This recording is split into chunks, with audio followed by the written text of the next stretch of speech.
Assalamualaikum warahmatullahi wabarakatuh. Bismillahi walhamdulillah wassalatu wassalamu ala rasulillah Sayyidina Muhammad ibni Abdillah wa ala alihi wa sahbihi wa mawalah wa la hawla wa la quwwata illa billah. Rabbi shrah li sadri wa yassir li amri wahlul uqdatan min lisani yafqahu qawli. Amin ya rabbal alamin. Wa ba'du, ikhwan akhwat para jamaah rahimakumullah. Alhamdulillah sore hari ini kita berjumpa kembali untuk bersama-sama menggali, mencari cahaya dari setiap ayat, lafaz, istilah dari kitab suci kita Al-Quranul Karim. Semoga kita menjadi orang-orang yang tercerahkan. Amin ya rabbal alamin. Para jamaah rahimakumullah, sore hari ini kita akan membahas tentang tema ya. Seharusnya kita sadar diri. Kajian tema pada sore hari ini berangkat dari pemaknaan ayat oleh seorang ulama yang digelari sultan. Ini the real sultan, ini namanya Izzuddin ibn Abdussalam. Gelarnya adalah Sultanul Ulama. Yang memberi gelar adalah kalangan para ulama juga. Izzuddin ibn Abdussalam ini menulis kitab judulnya Syajaratul Ma'arif atau pohon pengetahuan. Salah satu yang dibahas oleh beliau dalam babnya itu adalah tentang al-istirja. Ya, istirja itu inna lillahi wa inna ilaihi raji'un. Itu namanya istirja. Ada di mana ayatnya? Ada di surah Al-Baqarah 156. Tapi kita akan memulai dari ayat sebelumnya, yaitu 152. Di ayat 152, Allah Subhanahu wa ta'ala ini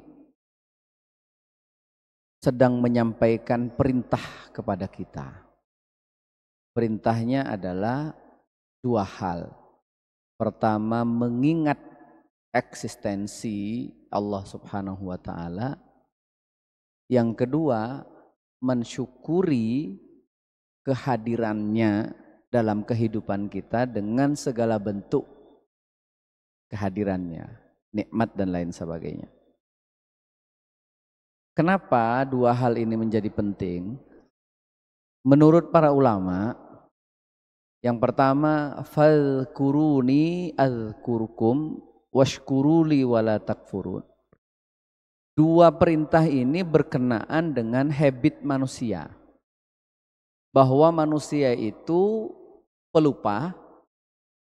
Yang kedua, kalau sudah lupa, bukan hanya sesuatu orangnya yang dilupakan, tapi pemberiannya juga dilupakan. Jadi kalau kita ketemu atau jangan-jangan juga na'udzubillah ya, bisa jadi kita juga pelakunya. Ya. Kadang lupa pada seseorang itu juga lupa pada jasanya, kira-kira gitu.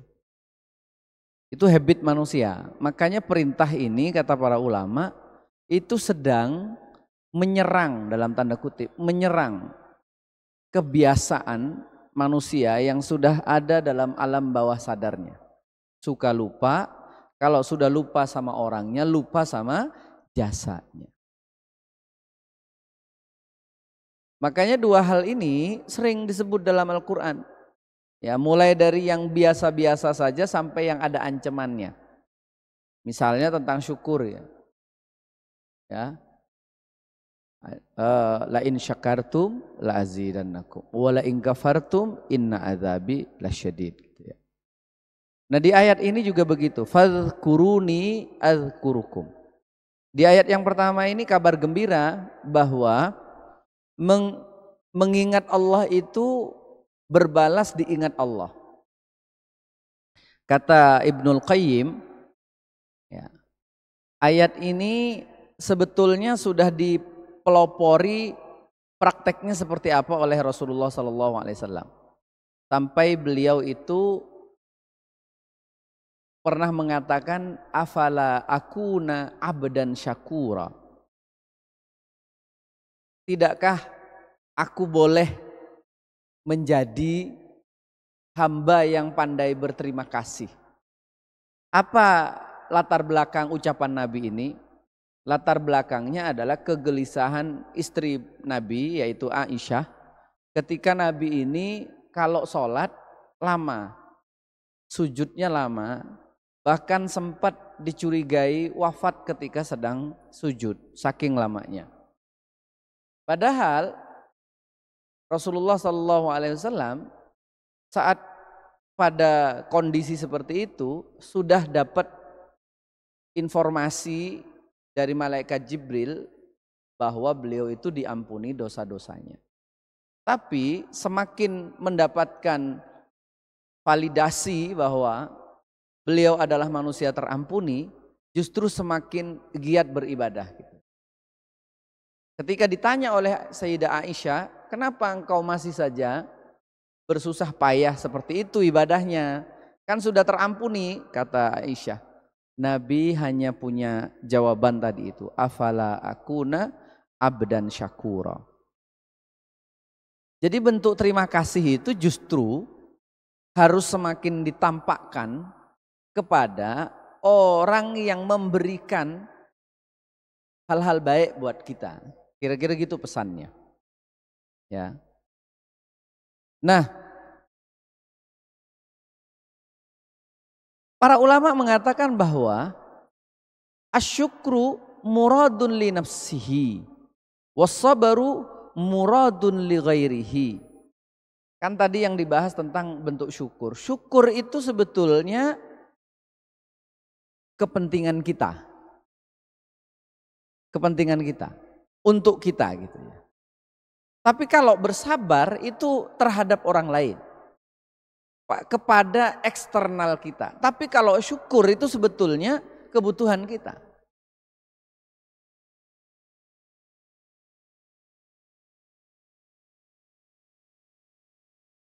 Kenapa disebut untuk kepentingan kita?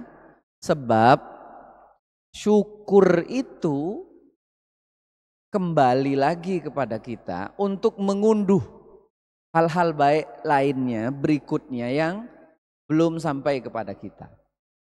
Sehingga syukur itu bukan kepentingan Tuhan gitu ya, bukan kepentingan Allah, tapi kepentingan hamba. Syukur itu bisa menjadi obat ya. Obat orang-orang yang ambisnya itu tidak jelas. Ya. Karena kadang-kadang kalau sudah ya ambisi itu sepanjang benar baik itu boleh-boleh saja. Di antara ambisi yang baik itu ya jelas ambisinya apa. Tapi ada orang yang apa-apa ambis dia. Nah ini ambisi yang enggak jelas. Biasanya bisa jadi penyakit ya, penyakit psikis. Maka syukur itu sebetulnya dihadirkan, konsep syukur itu dihadirkan oleh Allah kepada kita supaya dia menjadi penyeimbang. Ya, supaya menjadi penyeimbang.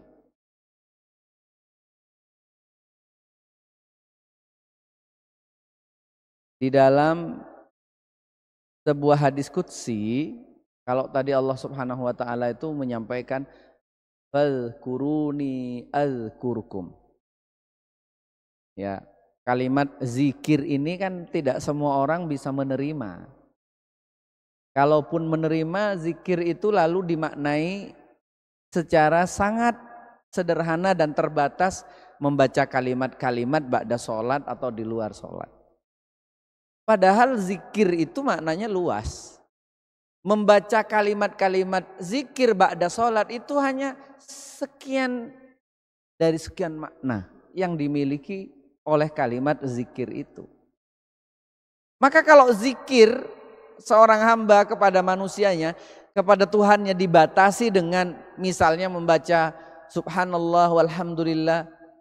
Lalu balasan dari azkurukum ini apakah Allah juga menyebut hal yang sama buat kita? Kan tentu tidak seperti itu. Gitu kan? Misalnya kalau makna dari fadhkuruni kata Allah, zikirlah kalian kepadaku. Bentuknya gimana? La ilaha illallah, subhanallah walhamdulillah. Lalu balasan dari Allah, azkurukum, aku juga akan balik berzikir atau mengingatmu. Lalu Allah juga mengucapkan hal yang sama untuk kita. Kan tidak seperti itu. Oleh karena itu, makna zikir kepada Allah itu luas. Ya. Para ulama mengatakan bahkan ketika kita memikirkan sebab akibat atas perbuatan kita, lalu kita menjadi orang yang berhati-hati, tidak merugikan orang lain dan lain sebagainya, itu bentuk zikir kepada Allah Subhanahu wa taala. Dan itu lebih apa ya? Lebih realistis.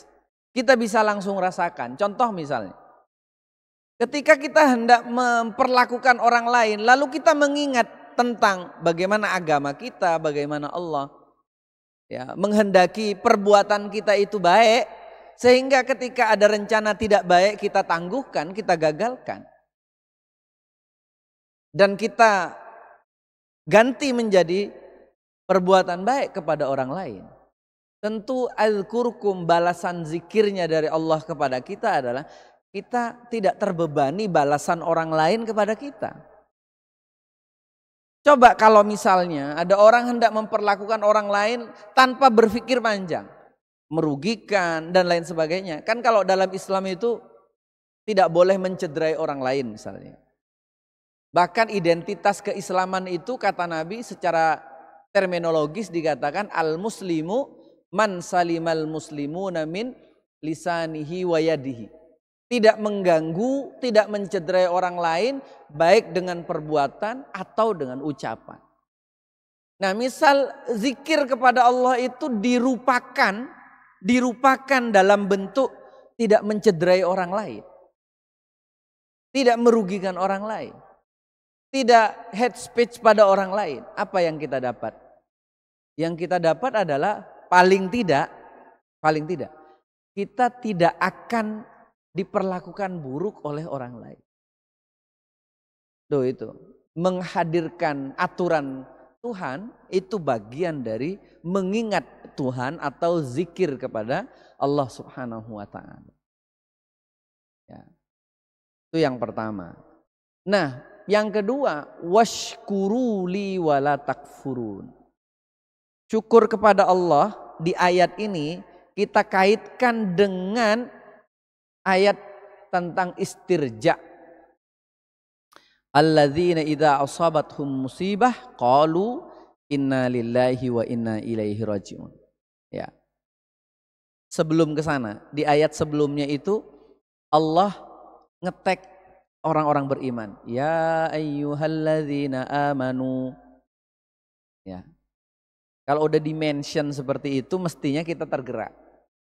Siap memposisikan diri. Nggih ya Allah. Wonten dawuh napa niki ya Allah? Karena apa? Karena kita dipanggil. Ketika kita membaca ayat ya ayyuhalladzina amanu, dalam hati kita mestinya itu labbaik wa sa'daik ya Rabb. Nggih ya Allah, wonten dawuh napa niki Gusti Allah? Kita nyaut. Karena yang dipanggil adalah kita. Kalau ngakunya beriman gitu ya. Lalu apa perintahnya Allah? Ista'inu bis sabari was salah innallaha ma'as sabirin. Bis sabari itu hubungannya kan dengan siapa sih orang yang sabar itu? Alladzina idza asabathum musibah qalu inna lillahi wa inna ilaihi rajiun. Ya, teman-teman yang saya hormati, istirja ini terlanjur menjadi template musibah, kematian dan lain sebagainya. Sehingga dia seringkali tidak hadir di ruang-ruang yang lain. Padahal yang disebut musibah itu banyak. Bukan hanya tentang kematian, kemalangan, sakit dan lain sebagainya. Bukan.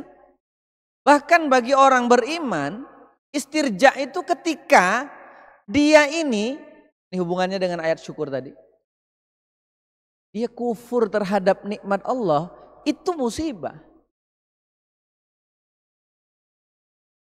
Bahkan ketika kita dalam sehari ini lupa mensyukuri kesehatan kita, itu musibah. Loh, gitu ya. Coba deh kita perdalam lagi ya. Jenengan tahu tiap hari itu mesti ada rencana kan. Hari ini apa? Kadang udah janjian sama teman-teman, ada project apa. Besok deh aku selesaikan. Udah mantap banget berangkat. Meriang nggak berangkat. Kepalanya pusing nggak berangkat. Makanya begitu kita bisa melanjutkan rencana kita, itu kan luar biasa, nikmat yang luar biasa dari Allah. Dan ternyata seringkali itu tidak dianggap sebagai sebuah kenikmatan, lalu tidak disyukuri. Maka pada level keimanan tertentu, itu musibah. Itu musibah ketika kita tidak bersyukur kepada Allah atas kenikmatan harian yang kita dapat, itu adalah musibah. Makanya para ulama menuntun kita, mereka bersepakat bahwa kenikmatan dari Allah Subhanahu wa taala yang pertama bagi orang beriman adalah subutul imani wal Islam. Ketika dia bangun masih dalam keadaan bertuhan. Yang kedua adalah sihha wal afiyah. Ya. Nah, kesehatan dan afiyah yang kita dapat itu melahirkan lagi apa berikutnya? Al-faragh, kesempatan. Itu kenikmatan-kenikmatan yang Allah berikan kepada kita seperti itu, ya. Itu sayangnya seringkali tidak dianggap sebagai sebuah kenikmatan. Kita tuh sama ya kayak gini ya, mohon maaf ya. Kuliah tiap hari. Ya. Karena udah ada jadwalnya, lalu seolah-olah ada kewajiban dosen untuk memberikan input kepada kita.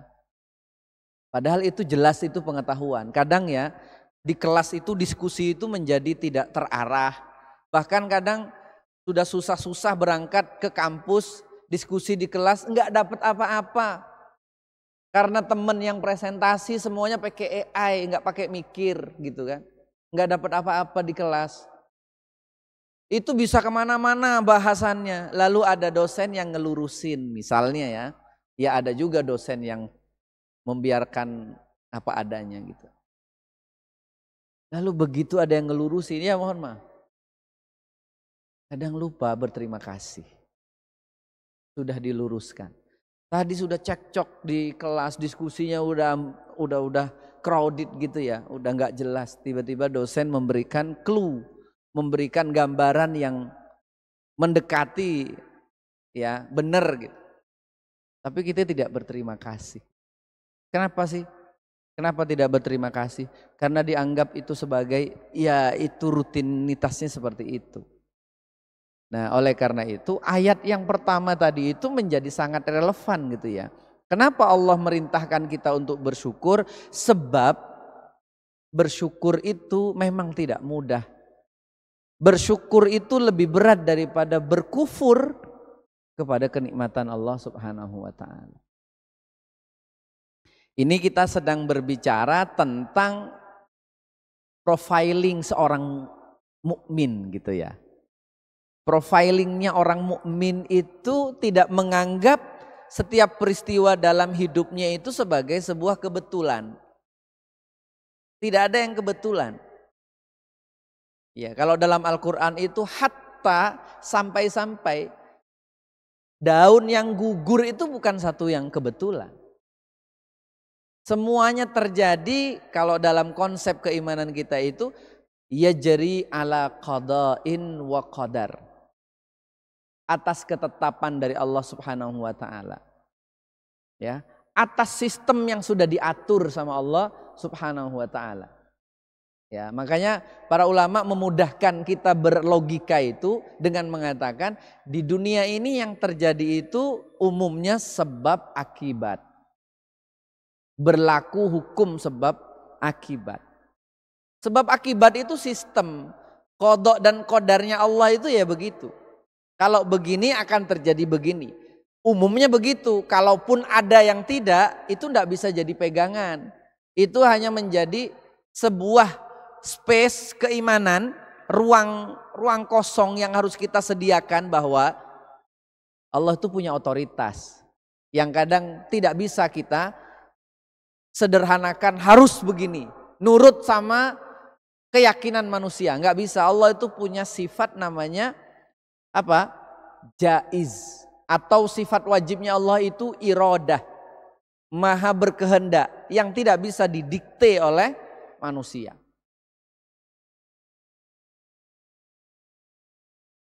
Istirja kata Syekh Izzuddin, beliau mengatakan itu masuk dalam ranah tauhid wa tafwid. Ya. Itu masuk dalam meyakini tentang maha kuasanya Allah dan manusia yang hanya sampai pada level tafwid, menyerahkan segala urusannya kepada Allah. Istirja itu adalah kunci kesadaran bahwa loh, kita semua kan miliknya Allah, ya terserah Allah. Makna dari inna lillahi itu harus melahirkan kesadaran bahwa kita ini ya makhluk, kita ini hamba, kita ini tidak punya apa-apa. Nah, yang menarik penjelasan dari Ibnul Qayyim, wa hadhil kalimat ini adalah berbicara tentang annal abda, kita kalau kita ngaku hambanya Allah gitu ya. Annal abda, sesungguhnya hamba, wa ahlahu dan keluarganya, wa malahu dan harta benda yang ia miliki adalah milkun lillahi azza wa jalla. Milik Allah. Kita milik Allah. Coba jangan hanya didengar sebagai sebuah narasi yang teoritis saja. Tapi ini didengar sebagai ngajak mikir bahwa kita memang milik Allah. Ya. Sebab apa kata beliau? Qad ja'alahu indal abdi ariyatan. Allah itu menjadikan apapun yang sedang kita nikmati ini sebagai pinjaman saja. Ya. Fa idza akhadahu minhu fahuwa kal mu'ir. Maka ketika Allah mengambilnya, statusnya Allah itu adalah yang meminjamkan. Ya khudu mata'ahu an minal musta'ir, yang mengambil miliknya, apa ya kalau istilahnya itu inventarisnya ya, dari orang yang meminjam. Ya. Loh kita ini kata siapa namanya Ibnul Qayyim Al-Jauzi, kita ini kan mahfufun bi adamain. Yang pertama kita ini adamu qablahu wa adamu ba'dahu. Lahir dalam keadaan kita tidak punya apa-apa. Tidak ada ceritanya kan anak manusia lahir dengan kelengkapan yang ia miliki. Walaupun anaknya orang kaya sekalipun, anaknya sultan sekalipun, lahir tidak dengan kondisi dia pakai perhiasan dan lain sebagainya, enggak. Lahir dalam keadaan telanjang, ya, basah dengan air ketuban, campur darah, nifas, darah wilada yang harus dimandikan karena masih bau amis, itu kita, itu manusia pada umumnya. Dan tidak ngerti apa-apa, la ta'lamuna syai'an, tidak ngerti apa-apa. Itu yang disebut dengan al-adam qablah. Sebelum kita eksis menjadi apa-apa, menjadi siapa-siapa, kita tidak punya apa-apa. Begitu diwafatkan oleh Allah, segala kemampuannya juga dilucuti. Raja lahir, dia waktu lahir bukan siapa-siapa. Begitu dia meninggal, segera diganti kok. Kenapa? Karena dia sudah bukan raja lagi. Siapapun loh. Baik dia tokoh politik, tokoh agama, orang yang dicintai, dibenci. Begitu dia mati, sudah bukan siapa-siapa. Ya, kalau dia seorang pemimpin politik, ya pimpinan politik, pimpinan apa namanya, sebuah komunitas, ya kalau dia sudah mati, itu segera cari ganti. Dia adalah orang yang punya kekasih yang sangat dicintai, ya hanya akan menjadi kenangan paling pol itu. Dia sudah tidak bisa lagi menyandang perlakuan-perlakuan seperti ketika dia hidup. Loh, kita itu kan begitu. Itu fakta, nggih. Itu fakta. Yang belum kita alami karena kita masih hidup. Tapi harusnya karena sudah terjadi dan dialami oleh banyak orang, harusnya kesadarannya itu yang ada pada diri kita. Iya ya. Kemarin si Fulan itu hebatnya luar biasa. Meninggal nggak lama langsung diganti. Apalagi cuman pejabat misalnya, pejabat di kampus misalnya. Meninggal pagi ya besok ada penggantinya. Kan begitu. Pejabat negara ya nggak lama lagi. Kalau misal presiden meninggal ada wakilnya naik. Sesederhana itu menggantikan manusia ini dengan segala bentuk eksistensinya. Walaupun diakui ini orang hebat ini. Legasinya luar biasa. Tapi kalau sudah mati. Nah, inna lillahi wa inna ilaihi raji'un itu sebetulnya adalah pemantik kesadaran buat kita. Supaya kita tidak ugal-ugalan kalau hidup itu. Ya, makom paling tinggi itu kan manusia itu ketika dia punya kesadaran bahwa dia tidak harus punya gaya ugal-ugalan dalam hidupnya. Sebab apa? Sebab apa yang ia miliki itu adalah ariyatan minallah, pinjaman saja dari Allah Subhanahu wa taala. Hidupnya akan santai, enggak gampang stres.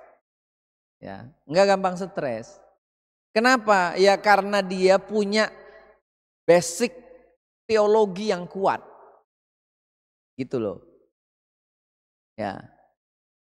Baik, yang kedua tentang ayat istirja ini adalah anna masiral abdi wa marji'ahu ilallah maulahu al-haqqi wala budda ayyu khallifad dunya wara'a dhahrihi. Ya, kata Ibnul Qayyim, ayat istirja innalillah itu adalah tentang map. Tentang map, ya, peta apa? Peta perjalanan hidup manusia. Bahwa manusia itu begitu dia dilahirkan ke muka bumi, itu sedang fis-safar, dalam perjalanan yang marjaknya, tempat dia kembalinya adalah Tuhan yang menciptakannya. Ini mau diakui atau tidak, agama apapun orangnya mesti mati. Makanya Al-Quran tuh keren. Kerennya di mana? Memberikan apa? Memberikan penyadaran kepada kita bahwa kullu nafsin za'iqatul maut. Nafsin di situ bukan hanya manusia yang beriman, Yang tidak beriman pun mati gitu loh. Ya. Kullu nafsin dha'iqatul maut. Setiap yang bernafas itu akan mati, akan diambil nafasnya. Nah, kerennya di dalam Al-Quran, di dalam Islam itu adalah memberikan penyadaran kepada kita bahwa kematian itu adalah kembalinya manusia kepada Tuhannya. Lalu kenapa? Lalu pantaskanlah kembali itu kepada Tuhannya. Teman-teman mungkin hafal hadis kullu mauludin yuladu alal fitrah gitu kan. Setiap manusia itu dilahirkan dalam keadaan suci. Tidak bawa dosa walaupun dia lahir, ya maaf, dari hubungan yang tidak legal secara syar'i. Anaknya tetap saja tidak bawa dosa. Yang dosa kan orang tuanya. Ya, ada orang berhubungan tidak legal secara syar'i, zina, lalu hamil. Ya anaknya tidak bawa dosa orang tuanya. Suci dalam perspektif Islam. Maka kesucian ini harapannya ketika manusia itu dilahirkan oleh ibunya ke dunia ini dalam keadaan suci, kembali kepada Tuhannya dalam kondisi yang sama, dalam keadaan suci juga. Itu makna dari istirja itu. Istirja itu meminta kesiapan kita untuk kembali kepada Tuhan itu dalam kondisi yang layak, kondisi yang pantas. Nah kalau kayak gitu coba ya teman-teman, kalau Masya Allah ya, kalau kita memaknai innalillahi sebagai sebuah pegangan gaya hidup kita. Misalnya makna yang kedua tadi tentang kepantasan itu. Kita kan jadi mikir ya, mau ngapa-ngapain itu kira-kira ini berdampak buruk enggak sama tampilan kita di hadapan Tuhan gitu. Karena kalau orang beriman tuh enggak pernah mikir wajahnya. Kan sebagian dari kita baca doa iftitah itu ada kalimatnya inni wajjahtu wajhiya gitu kan. Lilladzi fataras samawati wal ardh. Saya menghadapkan wajah ini kepada Tuhan. Menghadapkan wajah itu. Pernah enggak itu kemudian terfikirkan di kita? Wajah kita ini ketika dihadapkan ke Tuhan itu pantas enggak sih? Jangan-jangan wajah kita ketika dihadapkan kepada Tuhan itu belerek. Ya, penuh dengan noda dan lain sebagainya. Karena kita menggunakan wajah ini tidak pada sesuatu yang pantas. Teman-teman ya, di dalam penjelasan para ulama tentang ada ayat di Al-Quran itu bahwa dalam surah Yasin ya, manusia itu kan setiap melakukan apapun ada rekamannya. Jadi kita ini sedang merekod perilaku kita. Mau pasang wajah manis, yaitu akan ada rekamannya. Mau pasang wajah yang suram, menjijikkan, menakutkan, mengerikan pada orang lain, ya ada rekamannya. Gitu kan? Dan itu tidak terhapus. Ya, coba kan kenapa sih Kanjeng Nabi itu wajahnya basam gitu ya? Seneng senyum. Nabi itu sampai disebut dengan basam. Nabi nganjurin kita itu untuk sedekah dengan senyum gitu. Ada rekamannya. Coba kalau wajah yang biasa senyum itu berucap inni wajjahtu wajhiya. Allah, saya hadapkan wajahku ini kepada engkau. Dihadapkan dalam kondisi wajah yang penuh dengan ibadah. Nyenengke orang lain dan lain sebagainya. Kalau kita ditanya, panjenengan ditanya.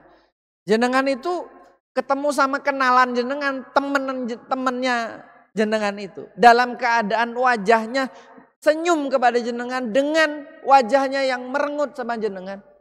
Jawabannya kan jelas ya. Ya lebih senang kalau dia senyum sama kita.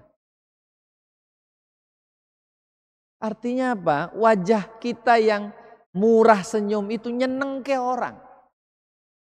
Dan itu ada rekamannya. Dan itu pantas ketika kita ngomong sama Allah. Ya Allah, saya hadapkan wajah saya ini.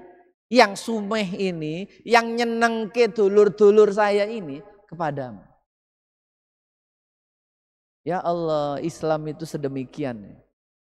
Jadi masir kita, tempat berpulang kita, marja kita kepada Allah, ya, waktunya itu diisi dengan memantaskan diri. Itu ya. Ya, boleh kita diskusikan ya, barangkali ada penjelasan yang kurang. Baik, terima kasih atas pemaparan ilmu dari Ustaz Jumuluk. Kami buka sesi tanya jawab kepada jamaah yang ingin bertanya, dapat mengangkat tangan terlebih dahulu. Apakah ada yang bertanya dari jamaah sekalian? Belum. Sepertinya belum ada, Ustaz. Ya, baik, kita lanjut. Ya, karena memang bertanya itu susah, ya kan? Ketika seseorang bisa sampai pada level menghadirkan makna, menghadirkan kesadaran dari kalimat istirja, inna lillahi wa inna ilaihi raji'un, maka orang-orang seperti inilah kata Allah, ulaika, mereka ini alaihim salawatun mir rabbihim warahmah. Ya. Kata salawatun min rabbihim warahmah itu tadinya khusus buat Nabi Muhammad loh. Misalnya innallaha wa malaikatahu yusalluna. Yusalluna itu bersolawat. Siapa? Allah dan para malaikatnya. Kepada siapa? Kepada Nabi Muhammad. Tapi fasilitas yang sama, apresiasi yang sama Allah sediakan bagi siapa? Bagi mereka yang beristirja. Tapi istirjanya bukan hanya fil lisan saja, ngomong innalillahi wa inna ilaihi raji'un. Istirjanya yang menghadirkan legowo niati, hatinya lapang. Istirja yang melahirkan kesadaran bahwa ya sudah, kita milik Allah. Kapan mau diambil lagi? Ya sudah, terserah Allah. Waduh, ini orang sampai pada level Allah memberikan sholawatun mir rabbihim warahmah. Ya, sholawat dari Allah itu apa? Sholawat dari Allah itu adalah ampunan. Ya, sholawat dari malaikat itu adalah permintaan ampunan. Sholawat dari Allah itu rahmah, kasih sayangnya Allah. Kita itu doa loh sama Allah. Ya Allah irhamna, ya Allah rahmati saya, ya Allah. Ya. Para nabi pun ngajarin tentang pentingnya rahmat sampai doa. Rabbana zalamna anfusana wa illam taghfir lana wa tarhamna lanakunanna minal khasirin. Ya Allah, kalau saya enggak dirahmati percuma, sia-sia saya hidup ini. Sia-sia jadi nabi. Rugi. Lanakunanna minal khasirin. Rugi saya jadi nabi. Itu doanya Nabi Adam ya. Rugi jadi manusia pertama. Rugi pernah hidup di surga. Kira-kira gitu. Kalau apa? Kalau enggak dirahmati sama Allah. Artinya sepenting itu rahmat dari Allah itu. Makanya kalau bicara rahmat itu kita jangan sampai berhenti pada tataran konsep linguistiknya saja. Rahmat itu adalah kasih sayang Allah. Tapi dalam bentuk apa? Realistis. Kita hadir ke sini ini rahmat Allah loh. Kita sehat nih karena rahmat Allah loh. Kita bisa sholat tuh rahmat Allah loh. Kita bisa punya keluarga di rumah yang support sama kita itu rahmat Allah loh. Kita hidup sampai pada detik ini rahmat Allah loh. Kita nggak sakit itu rahmat Allah loh. Mata kita bisa mermelek ini rahmat Allah loh. Kita bisa, walaupun mungkin kita naik motor ada polusi tapi masih baik-baik saja, itu rahmat Allah loh. Kita bisa makan, itu rahmat Allah loh. Makanannya harganya murah, nggak mahal, rahmat Allah loh. Kita masih bisa makan, merasakan rasa-rasa di dalam, rahmat Allah loh. Masya Allah rahmatnya Allah ya.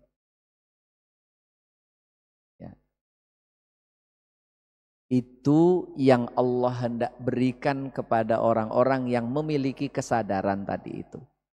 Jadi istirja adalah tentang kesadaran tentang siapa kita, bahwa kita ini adalah makhluk yang dipinjami berbagai fasilitas oleh Allah Subhanahu wa ta'ala. Ya. Dan gratis. Ya. Dan gratis. Coba kalau kita dimintai bayaran. Hah? Gak ada, bangkrut semua kita. Setiap tarikan nafasmu harganya sekian, selesai. Gak usah pakai duit. Setiap, misalnya Allah mewajibkan, setiap tarikan nafas kita harus membunyikannya dengan hamdalah. Alhamdulillah. Keluar, alhamdulillah. Narik, alhamdulillah. Wah.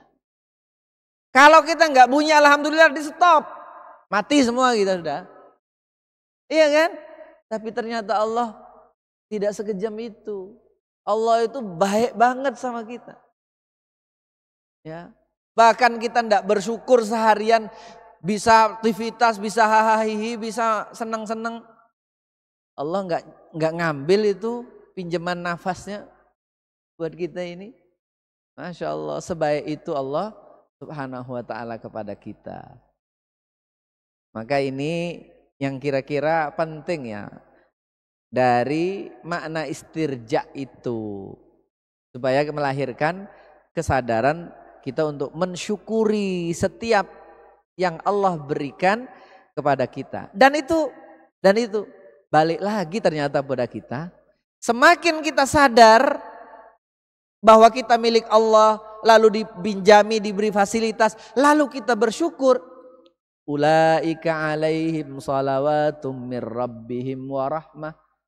Ternyata kita akan diangkat derajatnya sama Allah sebagaimana para nabi itu, sebagaimana Rasulullah ya, dimuliakan oleh Allah. Teman-teman semuanya ya, para jamaah.